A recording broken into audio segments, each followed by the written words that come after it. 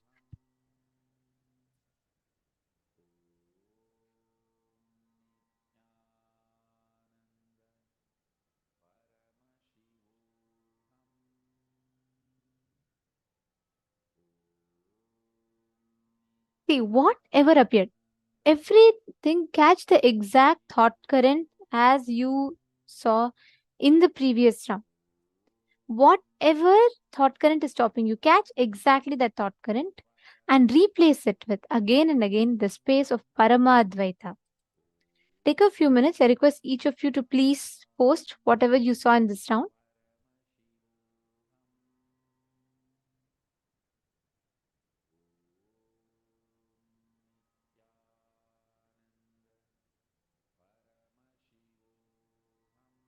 Let's see. Okay, I see different answers people have posted.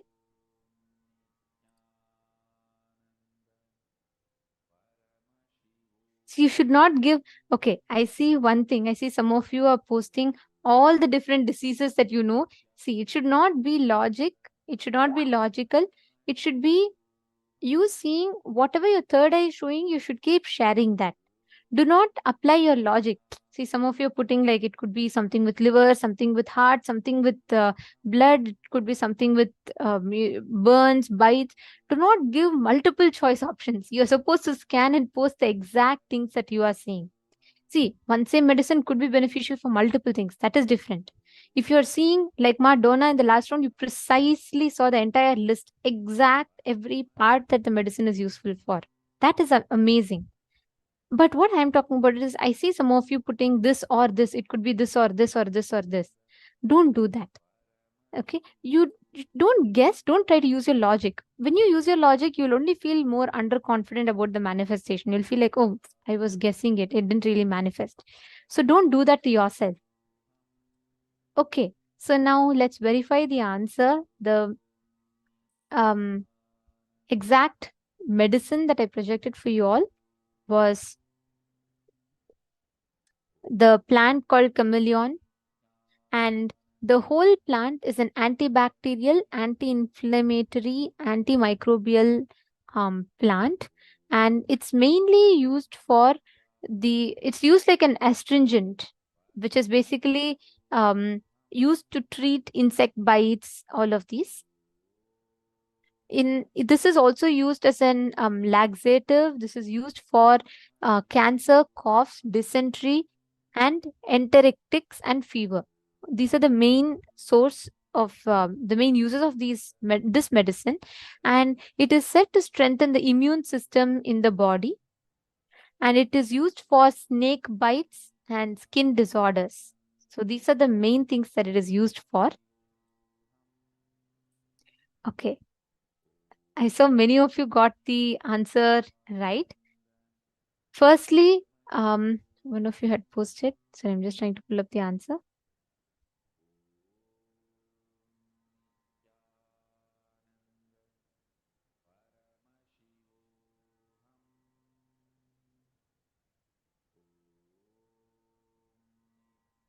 Sanjay Oreya, don't worry. You continue to enjoy it. From there, slowly you will move. See, it just progresses. It's just different stages how it happens. Satyojata Shiva, yeah, you have manifested. Because this is for coughs. One of the main uses for it is coughs.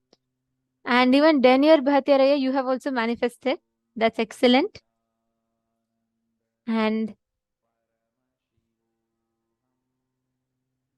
Ma Xianxing Zhou, perfect. Wow, you have posted anti-inflammatory, stomach discomfort, motion sickness, and dizziness. These are the only problems that is listed there. You do not have one single extra thing that I put, and the entire list you posted is spot on, Ma. Very beautiful. Ma Xianxing, excellent. Just continue to manifest like this, you'll really catch it. Ma Sonia Rao, you also manifested. You put antibacterialism only thing. That's very nice. And Ma Liang Shu has also manifested. It has anti-inflammatory effects and is very effective in treating bone injuries caused by iron strikes. Okay. The anti-inflammatory part is right. You have manifested. Wow, so many of you have posted. Wanjia Lee has also manifested. Wow. Okay. See, if I miss calling out some of your names, the only reason is that I would have probably missed your answers and tons of messages in all the rooms. So if you have manifested, please give a good round of claps for yourself.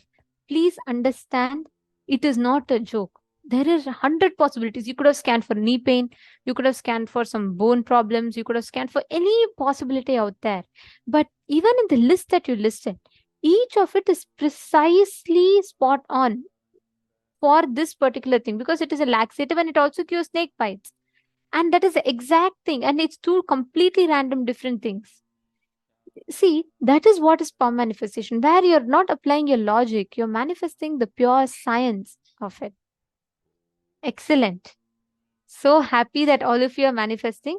Now, in the same space, let's all enter into the next session where we understand about how the manifestation of Parama Advaita happens in practical lives. See, life gives you multiple different things that you want. It gives you something that you ask instantly. You pray for a job, you get something instantly. And sometimes it makes you wait and then it gives you. But what is the right approach to life? Is our urge to always want everything instantly? Like immediately I can't wait for it. I don't want to wait. Or is the approach for life where whatever happens, you will wait for the right time? Which one of these are right? Is agitational gratification right? Or is delayed gratification right? So let us listen to this truth from Swamiji.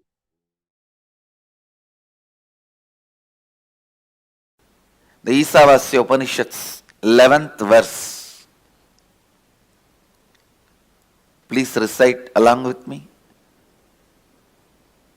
14th verse of the Isavasya Upanishad. Recite.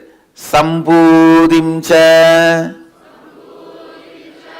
vinasam cha yastat vedopayagnusa vinasena mrityum tirtva sambudhyamritamashnude. Understand,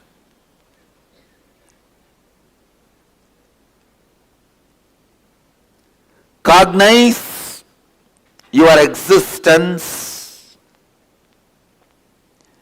cognize the existence of the life, universe, God, everything with a larger vision. Listen, why you do what you do, why you think the way you think, should be based on larger vision of life, not just a immediate agitation gratification. Please understand, all your so-called luxury, the sensory pleasures, are agitation gratification. Please understand. The agitation you feel in the tongue, you gratify it with the food which destroys your health but gives you temporary gratification. Please understand. In Agama, Mahadeva describes what is taste. If your whole tongue and the mouth experiences the saliva, that is taste. That will never happen by the food which gives you the pleasure of agitational gratification. Please understand.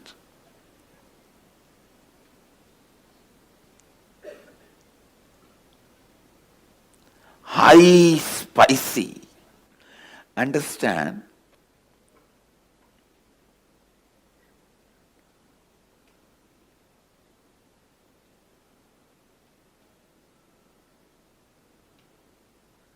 These two words, agitation gratification, delayed gratification.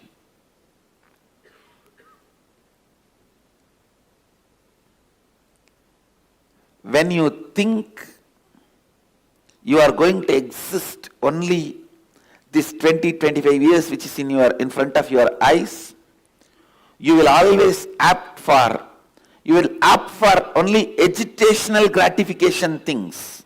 Now, what next? What next?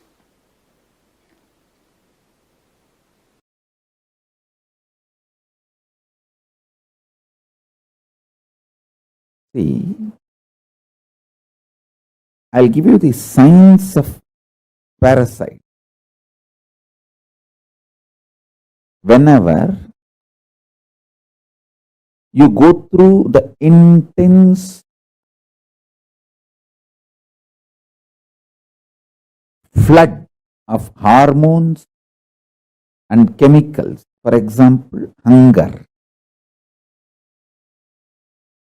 or feeling very horny, lusty, or feeling frightened, terrorized,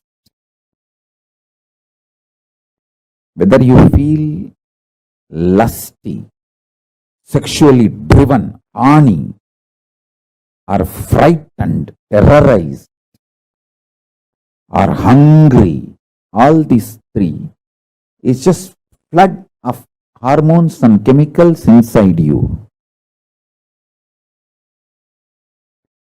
Whenever the hormones and chemicals are flooded inside you, the womb, mother component for the parasites to be born is created. The egg, garbha, for the parasites to be born is created. The good news is you can live without letting the parasites happen in you. But if you decide to dump food the moment you feel hungry, your action is the male component, sperm inserted into that egg. Your actions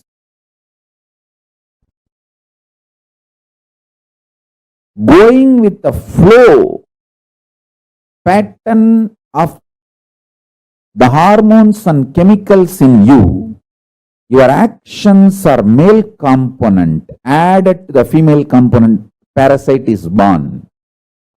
Your actions are the male component required for the parasite to be born in you. The chemicals and hormones make the womb, egg, female component for parasites. Your deluded actions,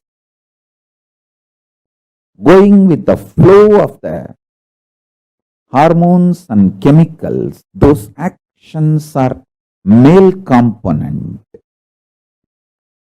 for the parasites to be born. When they both happen, when they both meet, parasites are born in you. Listen, never eat the moment you are hungry.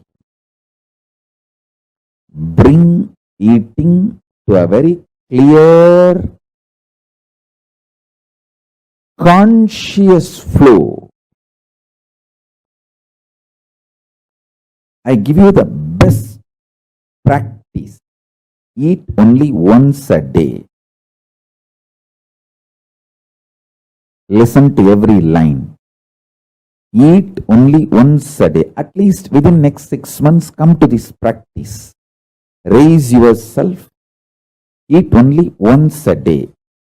Keep everything you want to eat before the puja. Offer everything to Paramashiva and Guru in the puja. All this as a reason. Because when you eat only once, your whole body will feel the hunger. Even though you are feeling hungry and the food is in front of you, you cannot eat immediately because you have to do the puja. Whole thing has to be offered to Paramashiva. The delayed gratification will happen. So the agitated parasites will not get strengthened by your repeated actions of fulfilling them whenever they trigger you. See, when the parasites are born, they get strengthened by triggering you and making you act on the same pattern. Listen.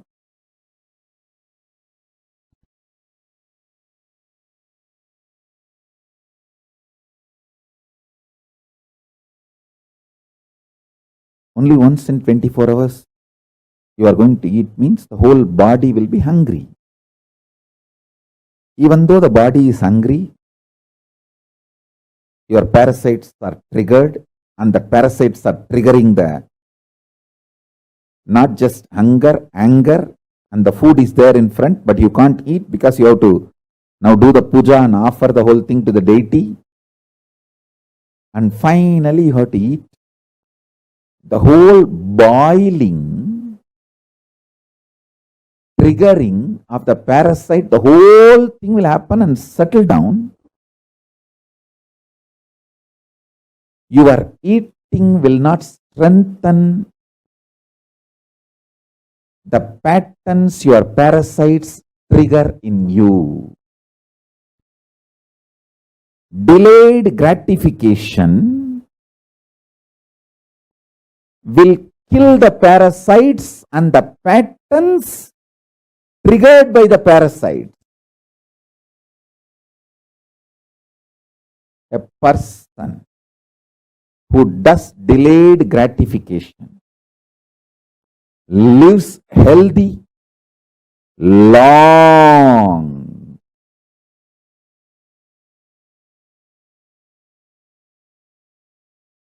Lives healthy, long. Because the parasites in him can't trigger patterns in him. I tell you, don't think hunger triggers only the commands to get food and eat. No. The hunger triggers the kind of irritation which is responsible for almost every bad thing happening in the society. I tell you, 99% of the time, people who are fighting are hungry, triggered by hunger pattern.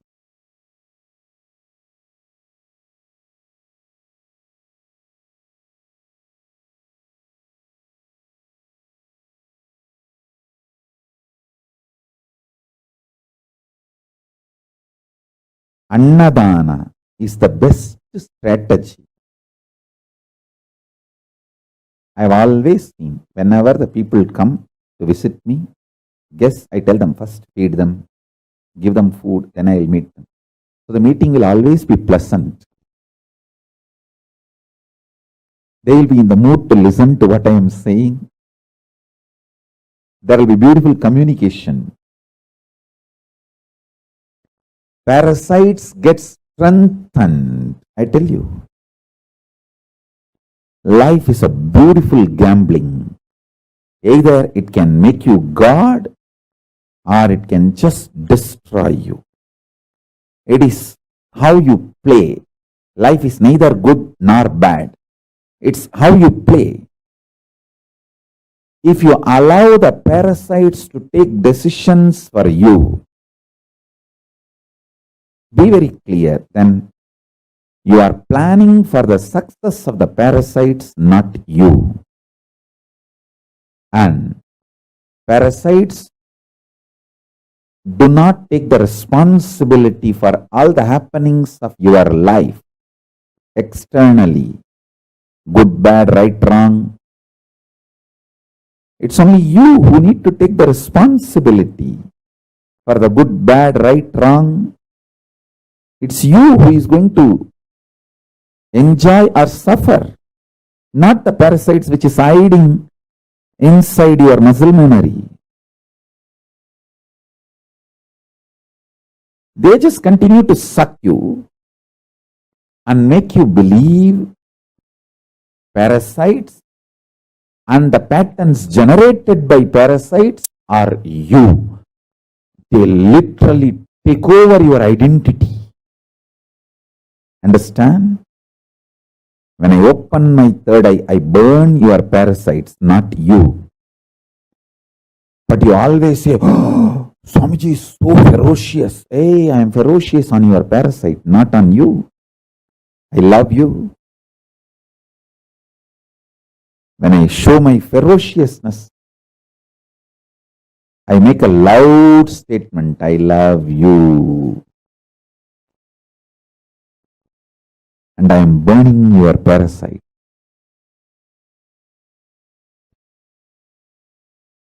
If you try to burn it on your own, you may take births and births. If you allow me to burn it, I can finish it in few days. I am telling you.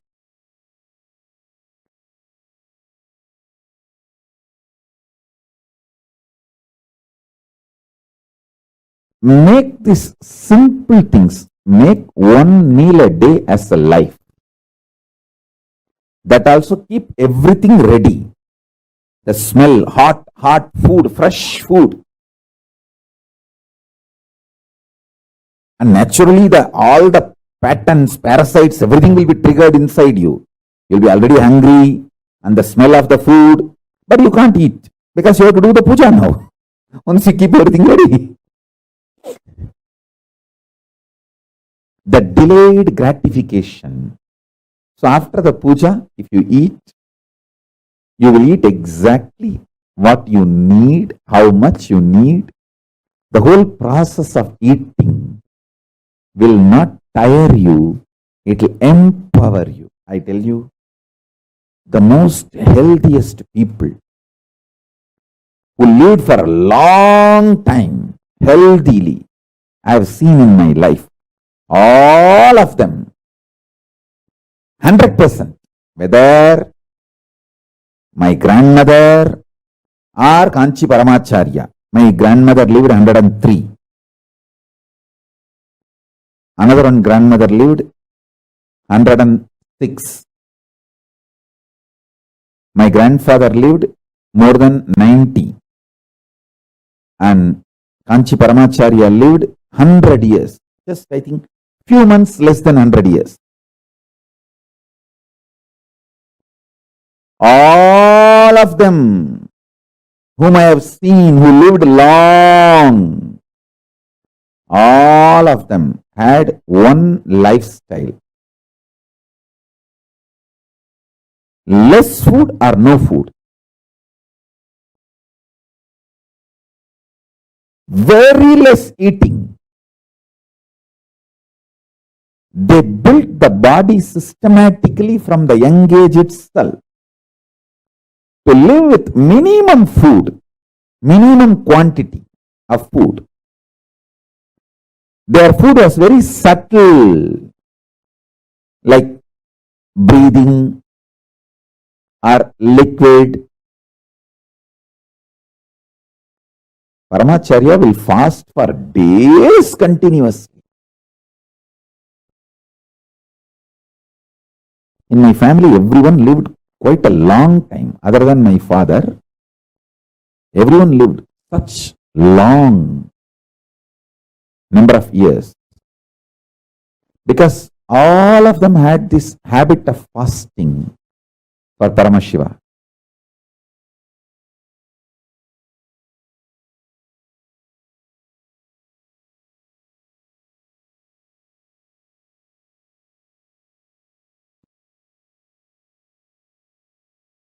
Listen, this is also one of the reasons why there are sculptures about sex before you enter the temple in Gajraho, or many temples. Almost all temples will have sexually explicit sculpture before you enter the temple.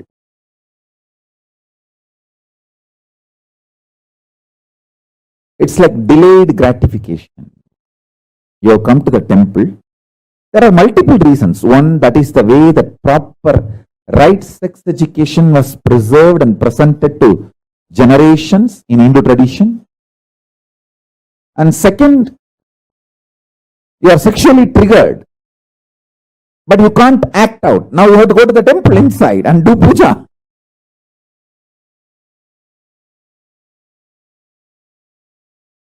Even if you are in a hurry,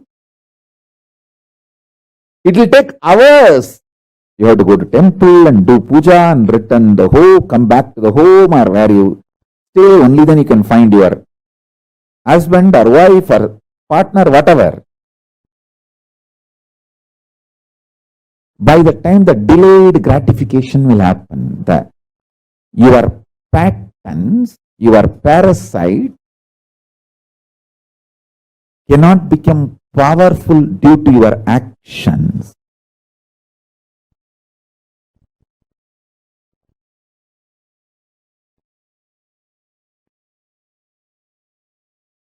If you listen to my instruction and practice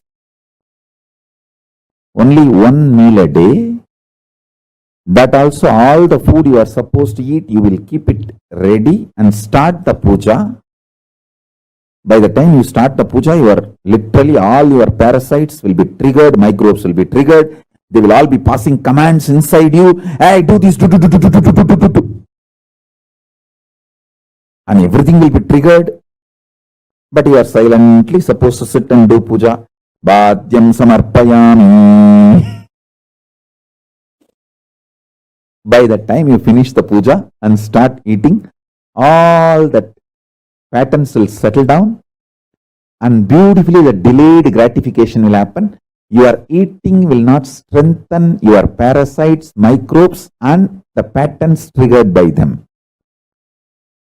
If you understand this, you will also understand why the sexually explicit sculptures outside the temple. Because when you see them, you will be triggered, but you can't act now. You have to go inside the temple and do puja. So the parasite and the patterns triggered by parasites will just melt down. Your action will not strengthen the parasites and the patterns triggered by the parasite. This will empower you. This will empower you.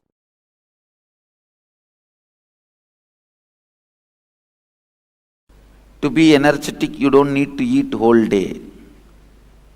What is eaten whole day is junk food. That is not the food for energy or health. To be healthy, just that 1 or 2 meal, clear diet, vegetarian, uncooked, sattvic food is enough. But the diet should be with a clear rule and regulation.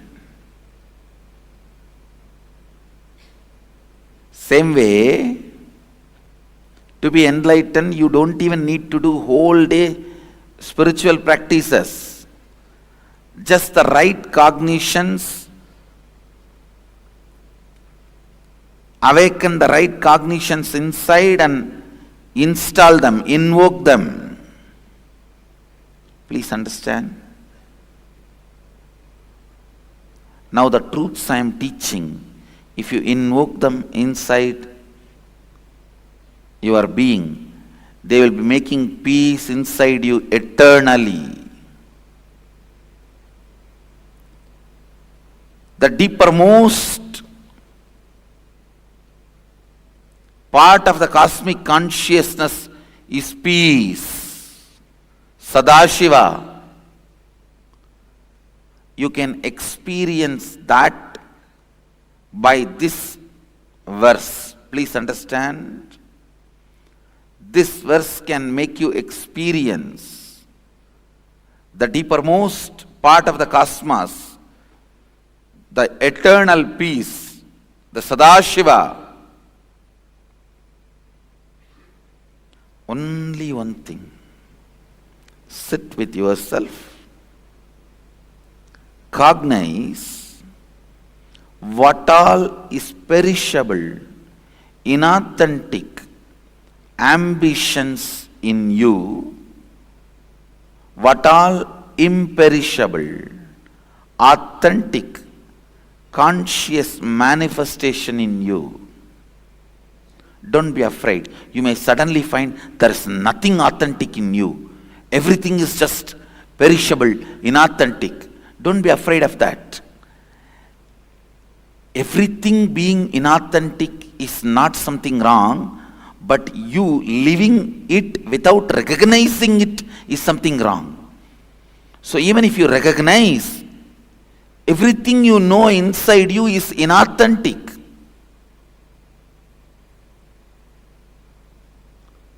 Perishable. Don't worry. This recognition itself is enough. Then drop the whole thing.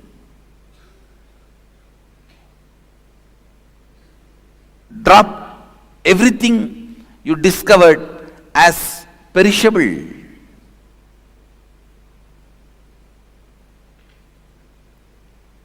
Inauthentic. Nothing wrong. You may ask, then how will I run my life? What will I hold on? Don't worry about that. You don't need to hold on to anything for your life. Life is independent of your thinking and cognition. It is independent intelligence. It will start expressing when you drop all the inauthentic cognitions. When you drop all the inauthentic cognitions,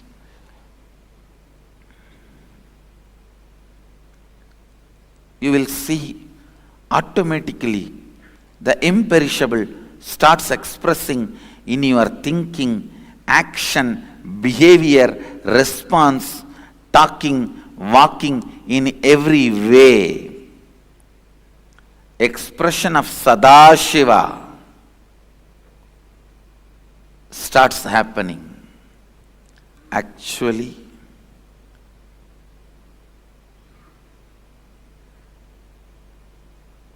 when you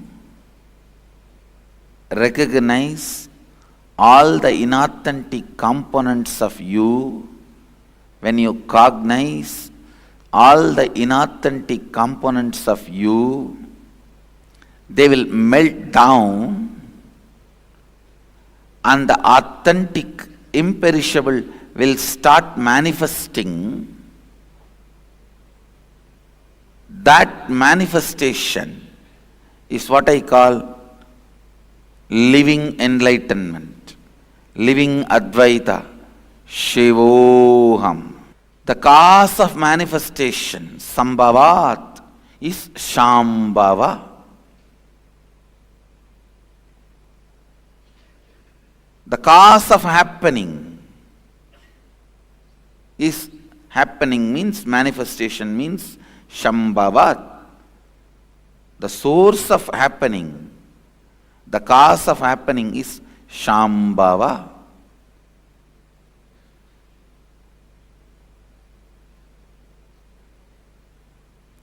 Here, The source of happening is master.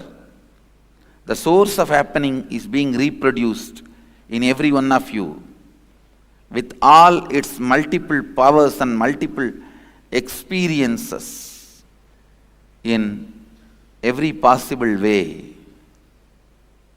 Sambodhim cha vinasham cha yastatvedo bhayagum saha vinashena mrityum tirtva sambudhyat mritamashnute. One who cognizes the pure essence of these both, the imperishable consciousness, the cause of manifestation, and the destructible, the perishable, manifested entities simultaneously, such a person completes with the fear of death and transcends death by worshipping or by knowledge of the imperishable entities, and reaches the imperishable consciousness and celebrates the nectar of immortality and bliss, the eternal space of oneness.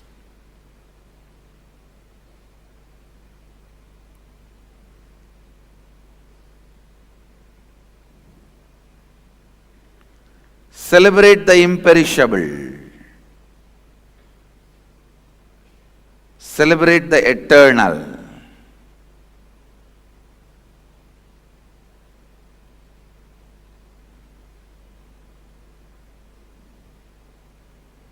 Cognize what is imperishable and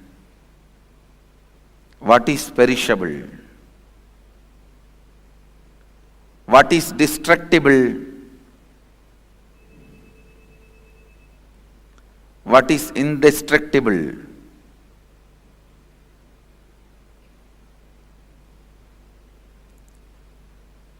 When you start cognizing the inauthentic, perishable, authentic, imperishable inside you,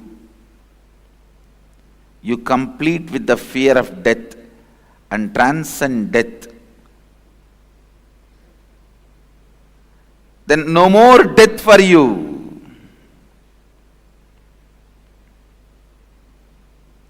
No more death for you.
Swamiji revealed two important, most important truths through this. One is agitational gratification, and the second being delayed gratification. For all the things that life presents to us, we have these two choices. How do you choose to respond to life? Do you choose to respond to life with agitational gratification, means the pleasures which agitates you and then gratifies you, or do you choose delayed gratification? Can I request all the participants to please take a few minutes and post what you understand as agitational gratification and what you understand as delayed gratification? Can I request each of the participants to please post?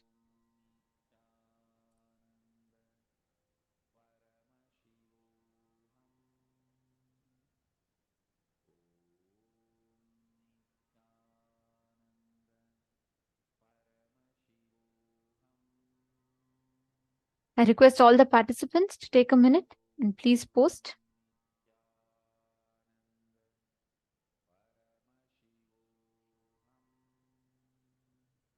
What you understand as agitational gratification and what you understand as delayed gratification.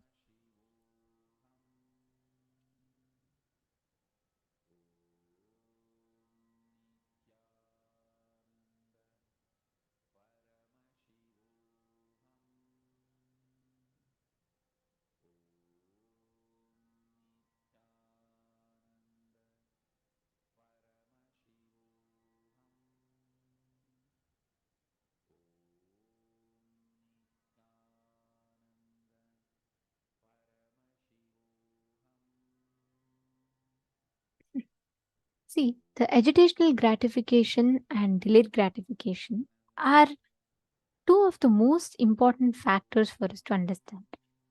All the things in your life which agitates you and gratifies you.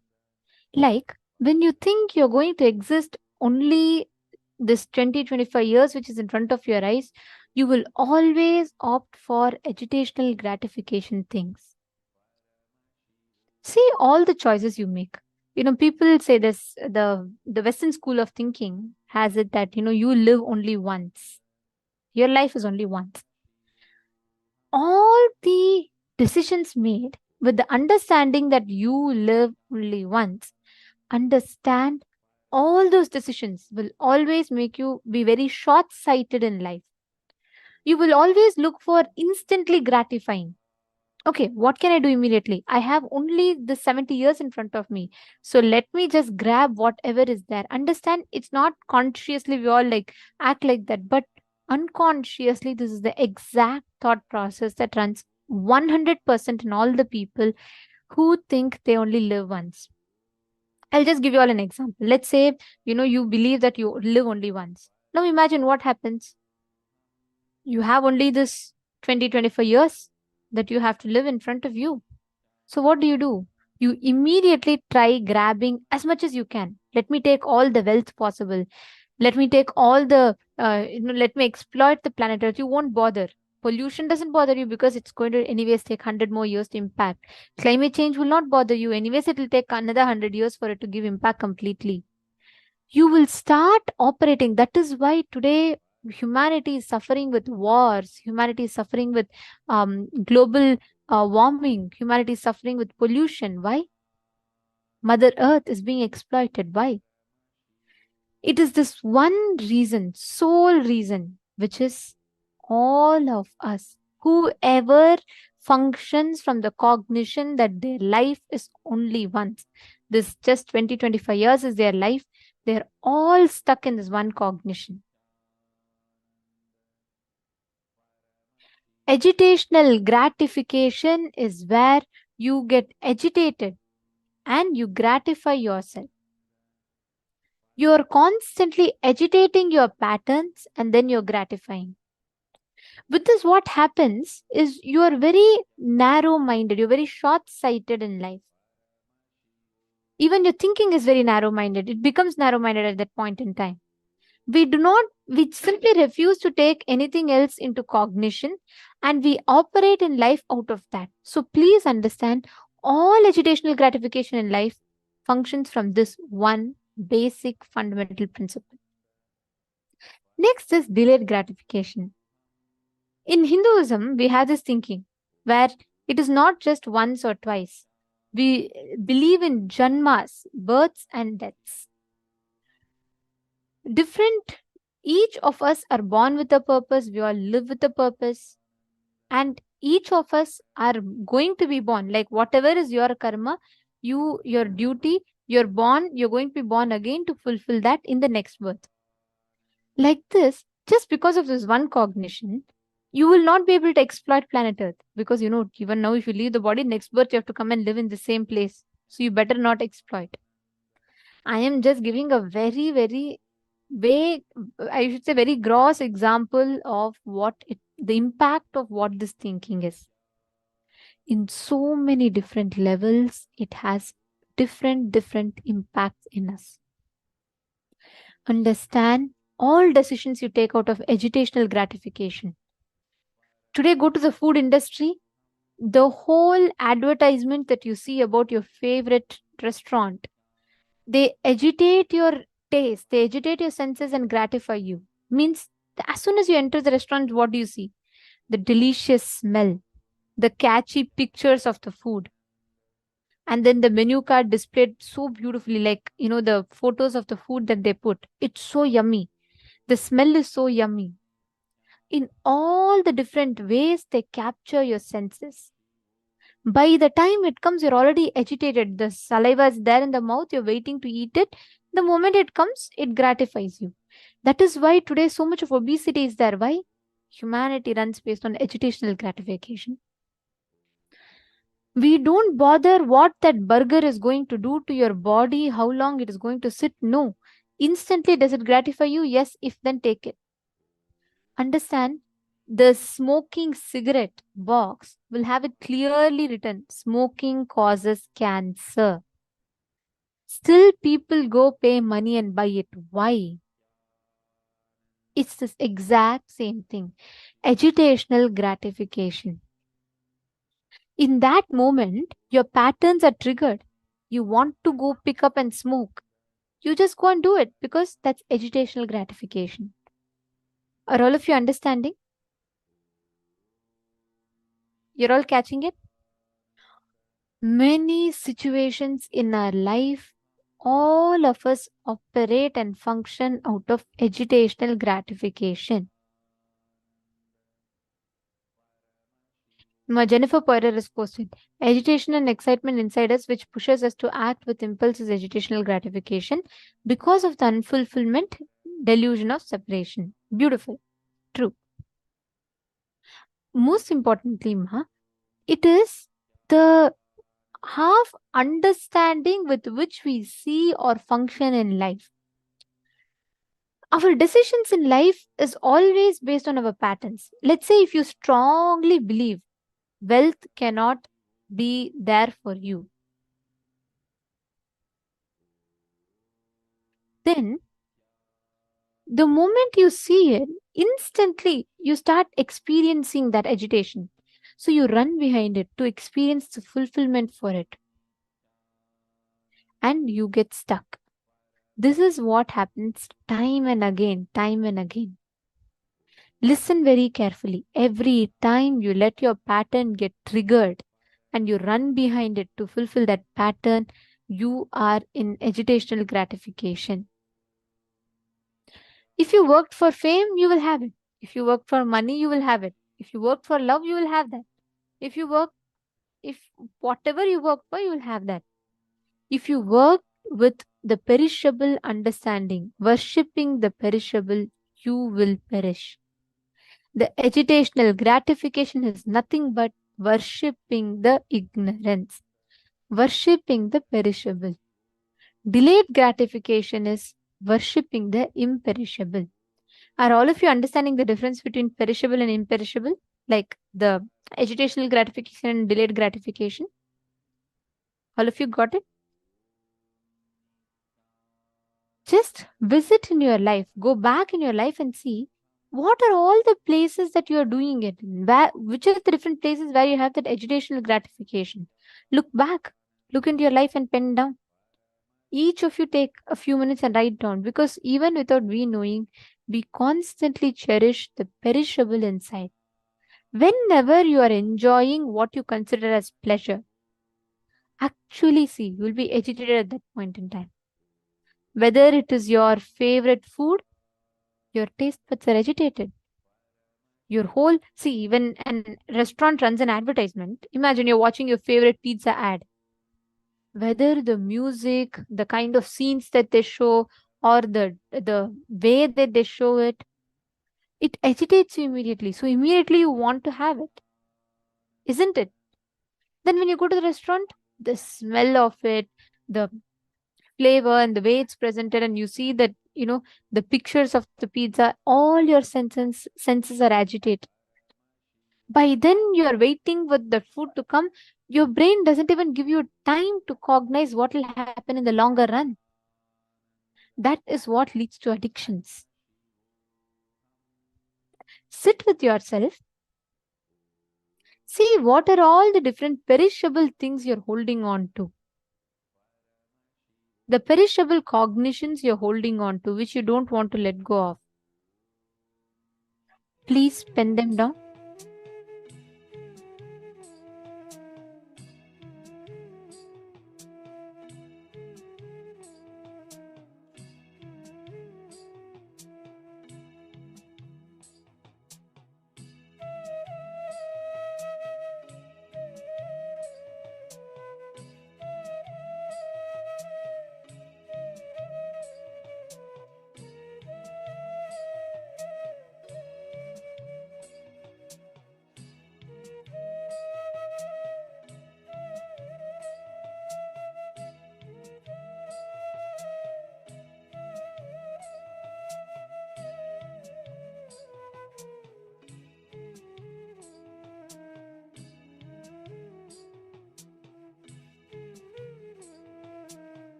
So hope all of you down. Have all of you finished writing?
Yes.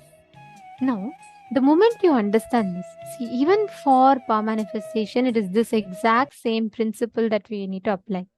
The moment you are agitated means you want to experience instantly. And if it is not happening, if you decide, oh, okay, then I'll never manifest powers, it's just not going to work for me. That is not the right approach. Delayed gratification is the right approach even for manifesting powers. Any problem that you are stuck in, apply this truth. You will see a breakthrough happening. Are all of you understanding? Having the right delayed gratification to life is the best solution we can have. If each of us understand this principle, if each of us understand this truth, we will manifest a very beautiful breakthrough in life. Okay. Now we're all going to be entering into the next segment where we will be manifesting the power. Today we're all going to be manifesting the power of Aushadha Darshanam in this round. In the previous round, so many of you have successfully manifested. Many of you precisely identified, and some of you were like spot on, like Madonna and a few others whom I had called out at that time.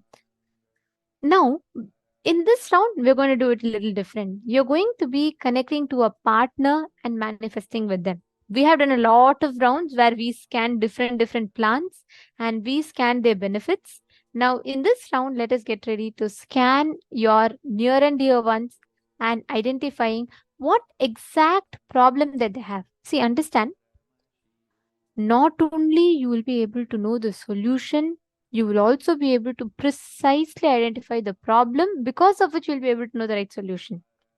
You will be able to identify the medical history of a person.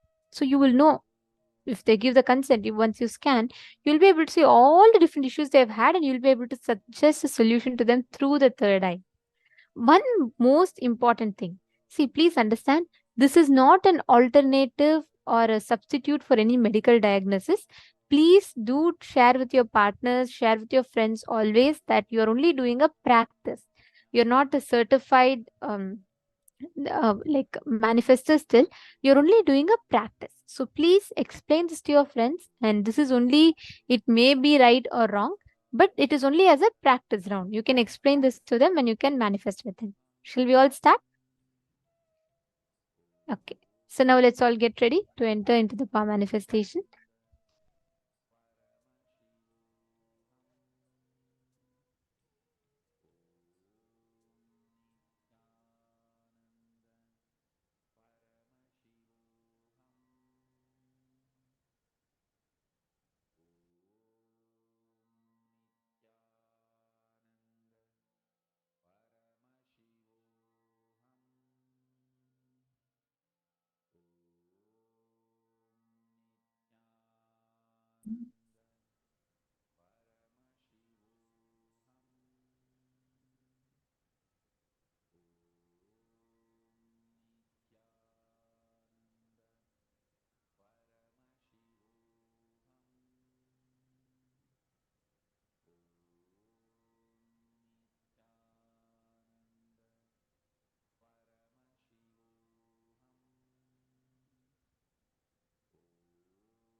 Nithyananda.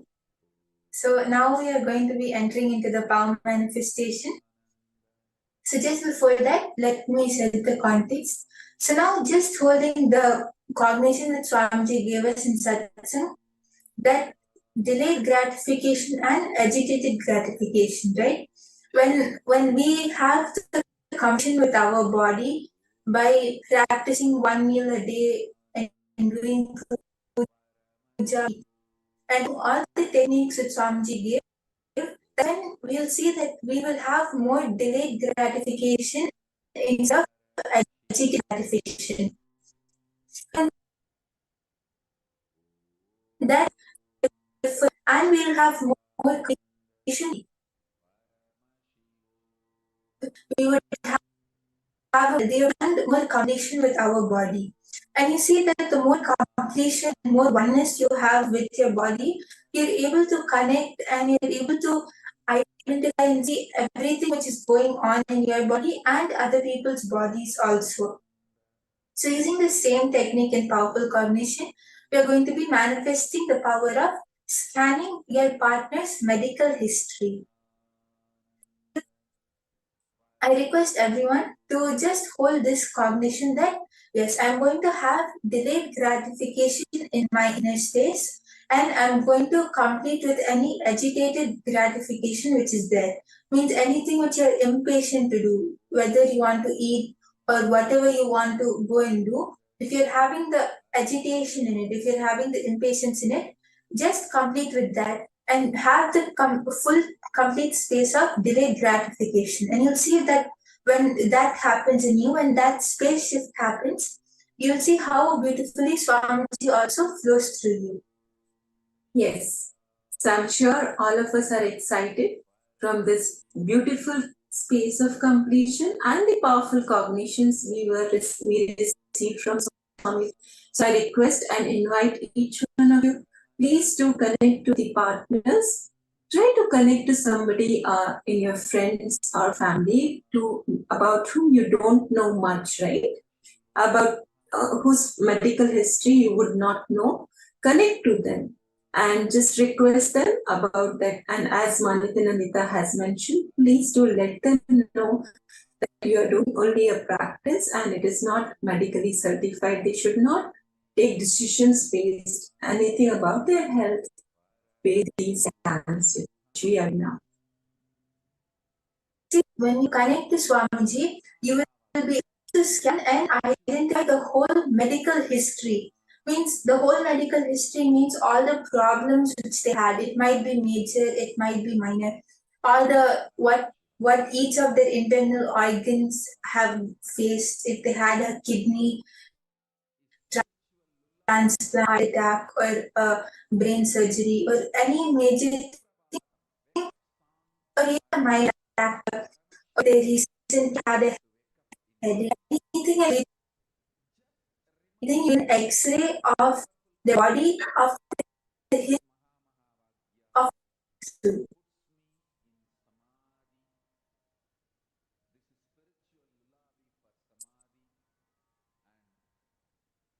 Suprabhatam, wake up song for Paramashiva in me, for Paramashiva to manifest.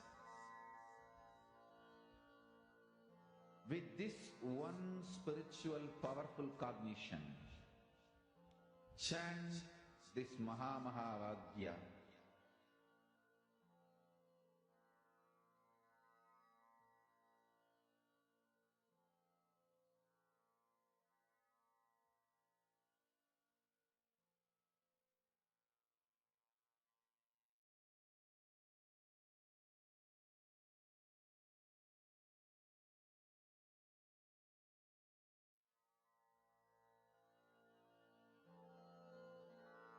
Mahavagya, spiritual lullaby for Samadhi, and Suprabhatam, wake up call, wake up song for Paramashiva, for Paramashiva to manifest.